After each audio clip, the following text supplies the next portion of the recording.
Sa gitna ng Africa at Middle East, may isang makitid na dagat, ang Red Sea.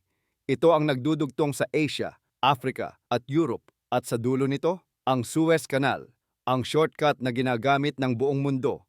Around 15% of the global trade dumadaan dito. Oil, pagkain, electronics, lahat. Kaya sobrang importante ng Red Sea. Pero recently, merong hindi magandang nangyayari. Natigil ang normal trade routes. Nagpanik ang mga shipping companies. Tumaas ang insurance. At ang iba, umiikot pa ng Africa na nagdadagdag ng 10 araw sa biyahe. Ano ang pinagmulan ng crisis? Houthi rebels sa Yemen, backed by Iran. Galit sila sa Israel dahil sa Gaza conflict. So ang ginawa nila, sinimulan nilang atakihin ang mga cargo ships na dumadaan sa Red Sea. Missiles, drones, hijacking attempts. Pero kung ganito kadelikado, bakit madami pa ring dumadaan? Because they have to. Una, ito ang pinakamabilis na ruta. Kapag umiwas ka sa Red Sea, kailangan mong umikot ng Africa. Madadagdagan ng 10 araw ang biyahe. Delayed ang deliveries. Bilyon ang mawawala. Pangalawa, oo, delikado pero may military protection. US, UK, France. Halos araw-araw silang nag-i-intercept ng drones at ballistic missiles sa dagat. Pangatlo, hindi lahat ng barko ay tinatarget. Most attacks are political. Specific ships, specific owners, specific routes. Pero dito nagiging sobrang mapanganib ang lahat. Sa dami ng missiles, drones at warships sa isang masikip na lugar,